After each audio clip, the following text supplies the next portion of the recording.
Thank you, Mr. President.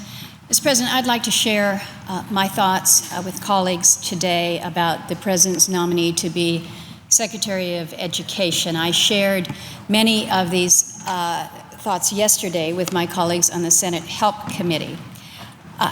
Like my colleague from Maine, this nomination has been a very difficult one for me. It's been very personal, and as I mentioned in committee, I take very personally the education of the children in my state. I take very personally the contributions that our educators, our administrators in our schools, all that they provide, and the importance that we should all place on the education of America's children. I don't think it's an overstatement to say that I have struggled about how I will cast my vote on the nomination of Mrs. DeVos. Again, I take very personally the success of Alaska's schools and the success of Alaska's school children. We've got a lot of schools in Alaska, as we all do, around the country. My schools, I would challenge you all, are a little bit more diverse than perhaps in other parts of America, just because of our geography. We're isolated. 82% of the communities are not attached by a road. The communities are small. The schools are smaller. In our urban centers, not ironically, but what some find unusual is we have more diversity in our populations than most people could understand or even imagine. One of the neighborhoods in my hometown of Anchorage hosts the most ethnically diverse neighborhood in the United States of America. So I have urban schools that have rich diversity, and I have very rural, very remote, extremely remote schools that face challenges when it comes to how we deliver education. So knowing that we have the strongest public school system is a priority for me. I have spent considerable time one-on-one with Mrs. DeVos.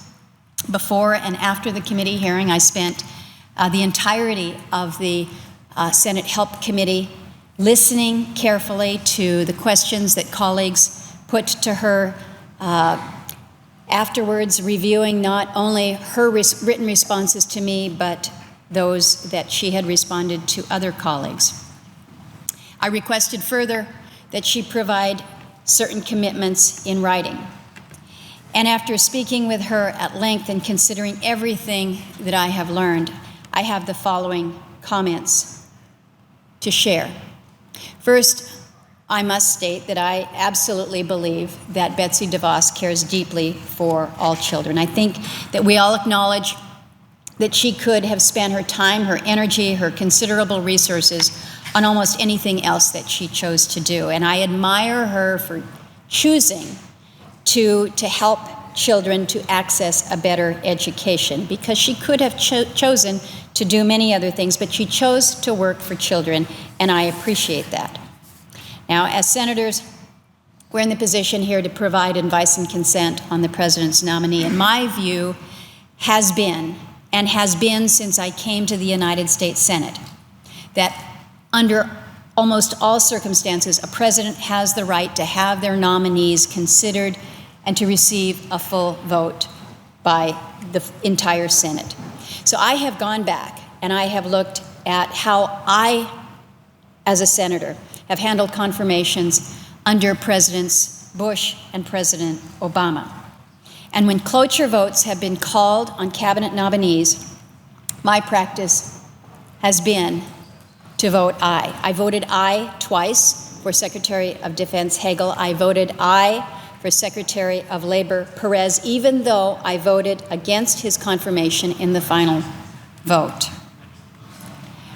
So, Mrs. DeVos, she's answered thousands of questions that have been put to her. Neither the Office of Government Ethics, the Senate Help Committee, nor I have found any substantive reason to question Mrs. DeVos's name or reputation. But yet I have heard from thousands truly thousands of Alaskans who've shared their concerns about Mrs. DeVos as Secretary of Education. They've contacted me by phone, by email, in person, and their concerns center, as mine do, on Mrs. DeVos's lack of experience with public education and the lack of knowledge that she portrayed in her confirmation hearing. Alaskans are not satisfied that she would uphold federal civil rights laws in schools that receive federal funds. They question her commitment to students with disability rights under IDEA. They fear that the voucher programs that are intended to serve them may actually rob them of the opportunity to benefit from an education in an inclusive environment with their non-disabled peers. And after 8 years of micromanagement that we've seen from this previous administration, quite honestly, they're very concerned that Mrs. DeVos will force vouchers on Alaska. Now, she has said that she has not. She's committed publicly and to me personally that she will not seek to impose vouchers on our states. She has committed to implementing federal education laws as they're written and intended, and this is a welcome departure from what we have seen with the two previous secretaries of education. She has committed that the focus she will give not only to Alaska, Mr. President, if I may have a minute and a half. Is there objection? Thank you. Without objection. President. She's committed that she will give not only to Alaska but to all states, that she will not undermine, erode, or ignore public schools, and that she will in fact support our public schools. And she's committed to me that she'll come to Alaska in order to learn from Alaska's educators, our parents, our school board members, and our tribal representatives, and to see for herself the challenges that we face. But I still continue to have concerns. I think that Mrs. DeVos has much to learn about our nation's public schools, how they work, and the challenges they face. And I have serious concerns about his nominee to be Secretary of Education, who has been so involved in one side of the equation, so immersed in the push for vouchers, that she may be unaware of what actually is successful within the public schools and also what is broken and how to fix them. Betsy DeVos must show us that she truly understands the children of Alaska and across America, both urban and rural, who are not able to access an alternative choice to education, as in so many of my communities. She must show us that she will work to help the struggling public schools that strive to educate children whose parents are unable to drive them across town to get to a better school. That she will not ignore the homeless students whose main worry is finding somewhere safe to sleep and for whom their public school is truly a refuge.